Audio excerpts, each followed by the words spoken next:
ஃபைனலா ராண்டி ஆர்டன் கூட பேசிட்டு இருக்க அந்த மிஸ்டரி காலர் யாருன்னு இப்ப தெரிஞ்சிருக்கு. இதுக்காடா இவ்வளவு பில்டப் கொடுத்தீங்க? இந்த ஷோல மொத்தம் 2 சாம்பியன்ஷிப்பை டிஃபெண்ட் பண்ணிருக்காங்க. டான் ஹவுசனோட செக்மெண்ட் ஒரு செமையான காமெடி எலிமெண்ட். இது இந்த வார SmackDown review episode. So time waste பண்ணாம வாங்க ஷோக்குள்ள போகலாம். Ladies and gentlemen, on this microphone, in that ring, acknowledge me. இந்த வாரம் ஷோ ஓபன் பண்ணது நம்ம ராண்டி ஆர்டன். இந்த எபிசோட் செயின்ட் லூயிஸ்ல நடக்குது. செயின்ட் லூயிஸ் ராண்டி ஆர்டனோட ஹோம் டவுன். சோ ராண்டி ஆர்டன் அந்த மொத்த கிரௌடோட ஆரவார வரவேற்புல உள்ள வராரு. உள்ள வந்த ராண்டி ஆர்டனால தன்னோட சந்தோஷத்தை அடக்கவே முடியல. அதனால அவர் ஆக்சுவலா சிரிச்சிட்டு தான் இருக்காரு. சிரிச்சிட்டே மைக் எடுத்து நம்ம கோடி ரோட்ஸோட opening dialogue what you want to talk about தான் ஸ்டார்ட் பண்றாரு. அடுத்த டைம் நான் இந்த செயின்ட் லூயிஸ்க்கு வரும்போது நான் கண்டிப்பா 15 டைம் வேர்ல்டு சாம்பியனா தான் வருவேன்னு சொல்லி டிக்ளேர் பண்றாரு. இந்த ரெசல்மேனியா முடியும் போது கோடி ரோட்ஸ் நடந்து போவானா இல்ல தவழ்ந்து போவானா இல்ல ஆம்புலன்ஸ் போவானான்னு எனக்கு தெரியாது. பட் கண்டிப்பா எம்டி ஹேண்டடா தான் போவான். பிகாஸ் அந்த சாம்பியன்ஷிப் என் கைக்கு வந்துரும் சொல்லி சவால் வர்றாரு. இந்த வாரம் மண்டே நைட் ரால ஸ்டெஃப்னி மிக்மேனுக்கு கோடி ரோட்ஸ்க்கு ஒரு ப்ரோமோ செக்மெண்ட் நடந்துச்சு. அந்த செக்மெண்ட்ல ஸ்டெஃப்னி மிக்மேன் கோடி கிட்ட ராண்டி இப்ப ரொம்பவே வயலண்டான பர்சனா இருக்கான். சோ நீ ரொம்ப பத்திரமா இருக்கணும்னு சொல்லியிருக்காங்க. அதுவே தான் ராண்டி ஆர்டன் நீங்க சொல்றாரு. ஸ்டெஃப்னி சொல்றது கொஞ்சம் கேளு. Because I am completely a different person நவுன்னு சொல்லும் போது கோடி ரோட்ஸோட மியூசிக் ஹிட் ஆகுது. கோடி ரோட்ஸ் பயங்கர கோவமா ரிங்க நோக்கி வராரு. எந்த பேச்சுமே கிடையாது. டைரக்டா அட்டாக் தான். ரெண்டு பேரும் மாத்தி மாத்தி பயங்கரமா அடிச்சுக்கிறாங்க. பட் இவங்க அடிச்சுக்கிட்டு இருக்கும்போது திடீர்னு ஒரு பர்சன் ரிங்குள்ள வராரு. யாருன்னு பாத்தீங்கன்னா நம்ம பேட் மேக்கஃபி. கொஞ்சம் மாசத்துக்கு முன்னாடி இவரு மைக்கேல் கோலும் சேர்ந்து தான் கமெண்ட்ரி டெஸ்க்ல உட்கார்ந்து கமெண்ட் பண்ணிட்டு இருந்தாங்க. யூஎஸ்ஏல ஒரு பெரிய செலிபிரிட்டி தான். நம்ம ஊர் ஆர்ஜே பாலாஜி மாதிரி. இவருக்கு இதுதான் டொமைன் சொல்ல முடியாது. தனியா ஒரு பாட்காஸ்ட் சேனல் வச்சிருக்காரு. எல்லா ஸ்போர்ட்ஸ் ஈவென்ட்ஸ்க்கும் போவாரு. அங்க கமெண்ட்ரியில இருப்பாரு. சோ இந்த பர்சன் வந்து ஒரு சோஷியல் மீடியா ஸ்டார் மாதிரி எல்லா பக்கமுமே இருந்துட்டு இருப்பாரு. எனக்கு பர்சனலா இவர் இருக்கும்போது இவரும் மைக்கேல் கோலும் சேர்ந்து பண்ற கமெண்ட்ரி எனக்கு ரொம்பவே பிடிக்கும். ஒரு எக்ஸாம்பிளுக்கு சொல்லணும்னா நம்ம ஐபிஎல் சீசன்ல ஆர்ஜே பாலாஜி நம்ம சீக்கா உட்கார்ந்து பண்ணுவாங்கல்ல. ஒருத்தருக்கு ஸ்போர்ட்ஸ் பத்தி எல்லாமே தெரியும். ஒருத்தருக்கு ஸ்போர்ட்ஸ் பத்தி தெளிவா தெரியாது. பட் அந்த காம்போ நல்லா இருக்கும். அதே மாதிரி இவரும் மைக்கேல் கோலும் இருக்கும்போது அந்த வைப் நமக்கு கிடைக்கும். ஆடியன்ஸ் எல்லாருமே அதை லவ் பண்ணாங்க. இப்போ இந்த மைக்கேல் கோல் உள்ள வராரு. சரி உள்ள வந்து தடுக்க வருவார்னு பார்த்தா கோடி ரோட்ஸ் இழுத்து வச்சு அவருக்கு ஒரு லோ ப்ளோ. கோடி ரோட்ஸ் அப்படியே சுருண்டு கீழே விழுகிறாரு. அவரை ராண்டி ஆர்டன் பயங்கரமா அடிக்க ஸ்டார்ட் பண்றாரு. இந்த பேட் மேக்கஃபி மைக் எடுத்து ஹீலுக்கு ஏத்த மாதிரியே கிரௌட பார்த்து அவங்க எல்லாத்தையுமே மார்க் பண்றாரு. பிகாஸ் ஹீல்னாவே ஆடியன்ஸோட சைடுல பேசக்கூடாது. ஆடியன்ஸுக்கு எகெயின்ஸ்டா தான் பேசணும். அந்த வேலையை தான் இவர் பாக்குறாரு. சோ பேட் மேக்கஃபி இங்க ப்ரோமோ கொடுத்துட்டு இருக்காரு. அவருக்கு பின்னாடி ராண்டி ஆர்டன் கோடி ரோட்ஸ் அடிச்சுக்கிட்டு இருக்காரு. கடைசியில பேட் மேக்கஃபியா டிக்ளேர் பண்றாரு. இத்தனை நாள் ராண்டி ஆர்டன் போன் கால்ல பேசிட்டு இருந்தது வேற யாரு கூட இல்ல ஏன் கூட தான் சொல்லிட்டு ரெண்டு பேருமே ரிங்க விட்டு போயிட்டாங்க. இதை ஷார்ட் ஃபார்ம்ல சொல்லணும்னா ரெசல்மேனியா மேட்சுக்கு பில்டப் செய்வதை சொதப்புவது எப்படிங்கிறதுக்கு இது ஒரு பக்காவான எக்ஸாம்பிள். என்ன எலவிடா இது?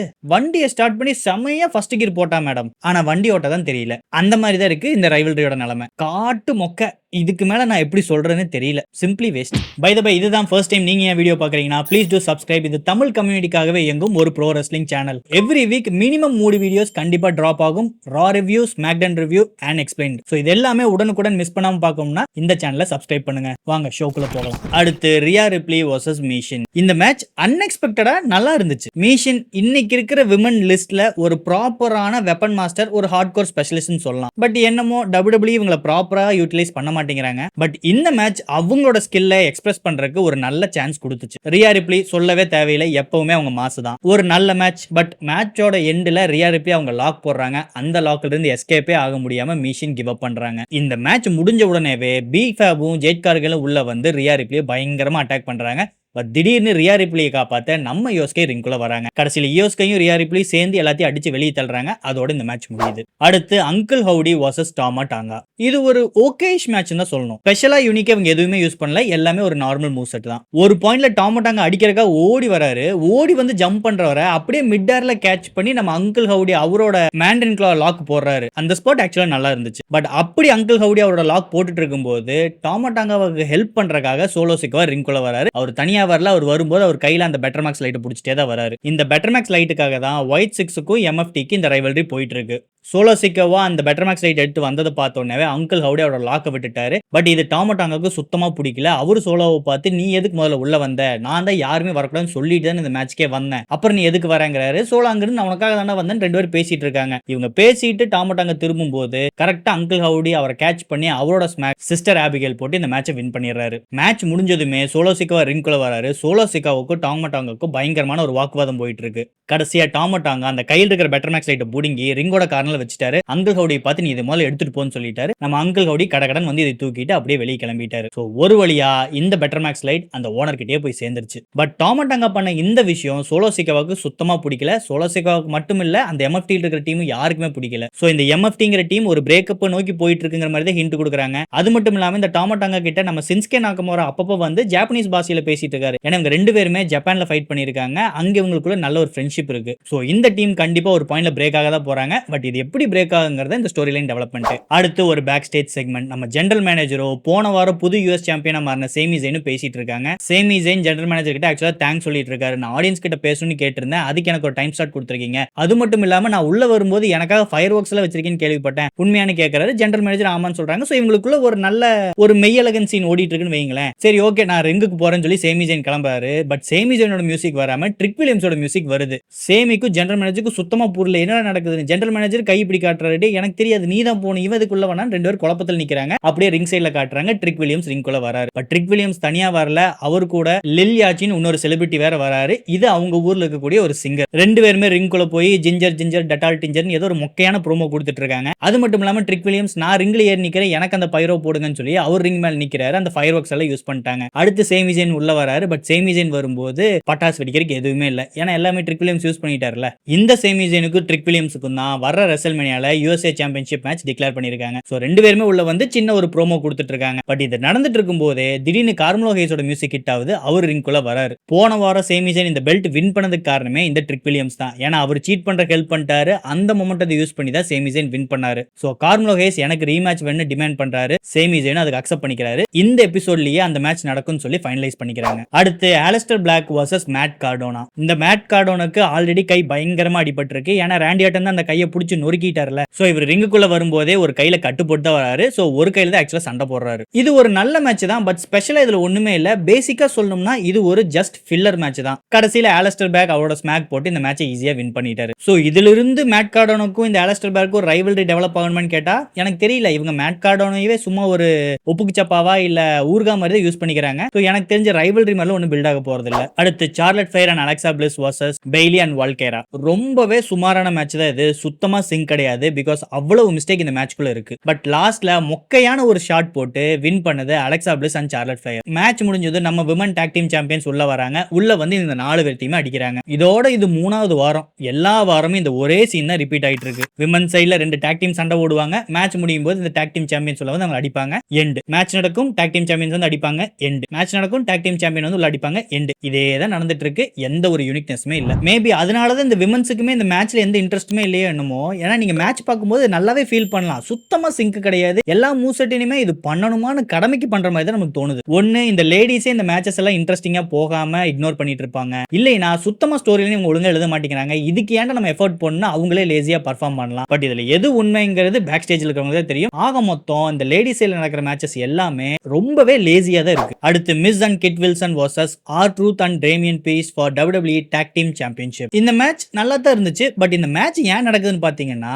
சில வாரத்துக்கு முன்னாடி நம்ம டேன் ஹவுசன் இருக்கான அந்த வேம்பயர் மாதிரி வந்தான்ல, அவன் இந்த கிட் வில்சனும் மிஸ்ஸையும் பார்த்து யூ ஆர் கர்ஸ்னு சொல்லிட்டான். சோ நம்ம R-Truth என்ன பண்ணாரு, இவங்க கர்ஸ் வாங்கிட்டாங்கன்னா கண்டிப்பா இந்த மேட்சை லூஸ் பண்ணிடுவாங்க. ஏன்னா இந்த டேன் ஹவுசன் யாரெல்லாம் பார்த்து யூ ஆர் கர்ஸ்னு சொல்றாரோ அவங்க எல்லாருமே லைனா மேட்சஸ் தோத்துட்டு இருக்காங்க. சோ அதனால கர்ஸ் வாங்க இந்த டீம் கூட போய் நம்ம மேட்ச் போலான்னு இவரே வாண்டடா போய் இந்த டாக் டீம் சாம்பியன்ஷிப் மேட்ச் வாங்கிட்டு வராரு. இந்த மேட்ச் ஸ்டார்டிங்க்கு முன்னாடி ஆக்சுவலா டேன் ஹவுசன் வந்து மிஸ்கிட்டையும் கிட் வில்சன்கிட்டையும் சொல்றாரு, நான் வேணா உங்களை கர்ஸ் இருந்து ரிவர்ஸ் பண்ணிடுறேன், பட் நான் உங்க கூட ரிங் சைடுக்கு வருவேன்னு கேட்கறாரு. மிஸ்ஸுக்கு இது சுத்தமா பிடிக்கல, நீ எல்லாம் வரக்கூடாது போடான்னு சொல்லி துரத்தி விட்டுறாரு. சோ இந்த மேட்ச் நடந்துட்டு இருக்கும்போது திடீர்னு மேட்சுக்கு நடுவுல மியூசிக் ஹிட் ஆகுது. யாருன்னு பாத்தீங்கன்னா இந்த டேன் ஹவுசன் ரிங்குள்ள வராரு. உள்ள வந்தவர் சும்மா ஓரமா நிக்காம மிஸ்ஸோட ரிங் சைடுல ஏறி நின்னு எனக்கு டேக் கொடுன்னு சொல்லிட்டு அவர் கேட்கறாரு. நீ எனக்கு டேக் கொடுத்தீங்கன்னா உன்னோட கர்ஸ் நான் ரிவர்ஸ் பண்ணிடுறேன், டேக் கொடுன்னு கேட்கறாரு. பட் மிஸ் எந்திரிச்சு நின்னு உனக்கெல்லாம் நான் டேக் கொடுக்க மாட்டேன், முதல்ல வெளியே போடான்னு அவனை திட்டிட்டு இருக்காரு. திட்டினது மட்டும் இல்லாம அம்பையரை பார்த்து திட்டிட்டு இருக்காரு. இவனை முதல்ல எதுக்கு உள்ள விடுறீங்க அப்படின்னு சொல்லிட்டு இவர் ஒரு ஓரமா நின்னு பேசிட்டு இருக்கிற டைம்ல நம்ம R-Truth ஒரு அரலூசு தானே, அவர் இந்த மாதிரி லூஸ்தரமா தான் பண்ணிட்டு இருப்பாரு. டேன் ஹவுசன் டேக் கொடுன்னு கேட்டிருக்கான். மிஸ்ஸும் டேக் கொடுக்க மாட்டேங்கிறான். நான் வேணா டேக் கொடுக்கன்னு சொல்லி அவர் ஜம்ப் பண்ணி டேக் கொடுத்துறாரு. இந்த டேன் ஹவுசன் ரிங்குள்ள வந்து சும்மா போசஸ் எல்லாம் கொடுத்துட்டு இருக்காரு. மிஸ்ஸுக்கு சரியான கோவம் வந்து மறுபடியும் திட்டிட்டு இருக்காரு. ஒரு பாயிண்ட்ல டேன் ஹவுசனுக்கு டென்ஷன் ஆயிருச்சு. மறுபடியும் கர்ஸ் கொடுக்குறேன்னு சொல்லிட்டு யூ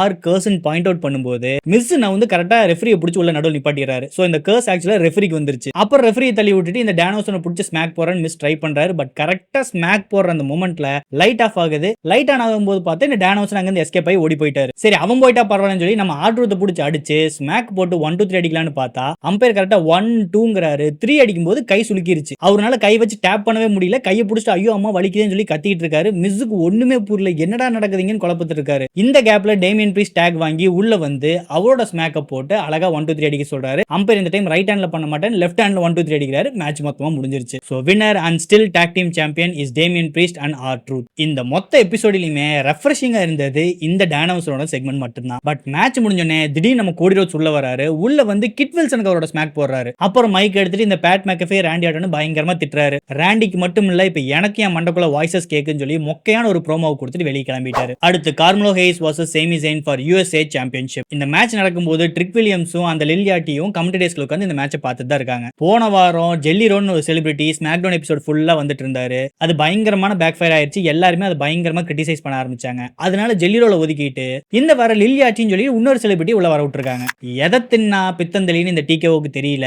எப்படியாச்சும் டிக்கெட் விக்கணும்னு சொல்லிட்டு முடிஞ்ச அளவுக்கு வர்ற செலிபிரிட்டி எல்லாத்தையும் கூப்பிட்டு உள்ள அனுப்பிட்டு இருக்கானுங்க. போன வாரம் ரால் ஐசோ ஸ்பீட் அனுப்புனானுங்க. இந்த வாரம் இப்ப லில்லியாட்டின்னு சொல்லி இன்னொரு பையன் உள்ள அனுப்பிட்டு இருக்கானுங்க. புனி அடுத்த வாரம் வேற எவனை கூட்டிட்டு வருவாங்கன்னு தெரியல. இந்த மேட்ச் ஆக்சுவலா நல்லா தான் இருந்துச்சு. பட் மேட்ச்ல ஒரு பாயிண்ட்ல பாத்தீங்கன்னா சேமி ஜெயின் ரிங்குக்கு வெளிய இருக்காரு. நம்ம கார்மெலோ ஹேய்ஸ் ஓடி வந்து ஜம்ப் பண்ணுவார்ல, அப்படி ஜம்ப் பண்ணும்போது அவர் கார்ல சின்னதா அடிபட்டுருச்சு. சோ அந்த கால் வலியை தான் இந்த மேட்ச் முழுக்க ஒரு பிரைமரி ஃபோக்கஸ் பாயிண்டா வச்சு யூஸ் பண்ணிட்டு இருந்தாங்க. ரிங்குக்குள்ள ஒரு பாயிண்ட்ல கார்மெலோ ஹேய்ஸ் அந்த ரிங் கார்னர்ல மேலேயே நிக்கிறாரு. சேமி ஜெயின் மேல எட்டு குதிக்கலாம் ட்ரை பண்ணும்போது சேமி ஜெயின் நவுந்துட்டாரு. கார்மெலோ ஹேய்ஸ் டம்முன்னு லேண்ட் ஆறாரு. அவரோட கால்ல பயங்கரமான வலி. அதை புடிச்சு அவர் அப்படியே கீழே படுத்துட்டாரு. ரெஃப்ரி வந்து கார்மெலோ ஹேய்ஸ் கிட்ட பேசுறாங்க. ரெஃப்ரியும் கார்மெலோ ஹேய்ஸும் ரிங்கோட ஓரத்துல போய் நின்னு பேசிட்டு இருக்கும்போது கரெக்டா சேமி ஜெயின் கேப்பை பார்த்து நின்னுட்டே இருந்தாரு. ரெஃப்ரி லைட்டா நவரும் போது ஓடி வந்து அவரோட ஸ்மாக் ஹலுபா கிக் போறாரு. அவ்வளவுதான் கார்மெலோ ஹேய்ஸ் ஃபிளாட். அவரை 1 2 3 அடிச்சு நம்ம சேமி ஜெயின் வின் பண்ணிட்டாரு. So still the USA champion is Sami Zayn. But இந்த மேட்ச் முடிஞ்சதும் நம்ம ட்ரிக் வில்லியம்ஸ் இந்த லில்லியாட்டியும் உள்ள வந்து சேமி ஜெயினை பயங்கரமா அட்டாக் பண்ணிட்டு ரிங்க விட்டு கிளம்பிட்டாங்க. இதோட இந்த ஷோ முடியுது.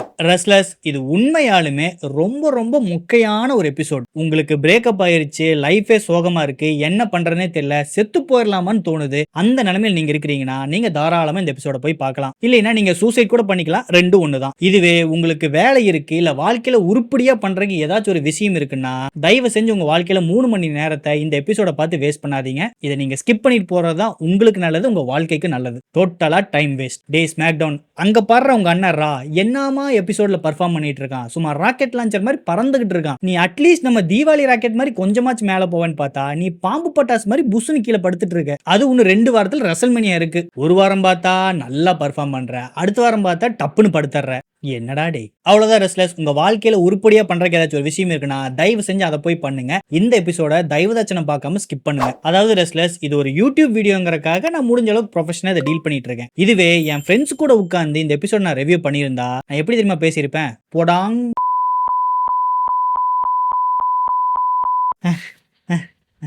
அவ்வளவுதான் ரெஸ்லர்ஸ், பை பை. அடுத்த வீடியோல பார்ப்போம்.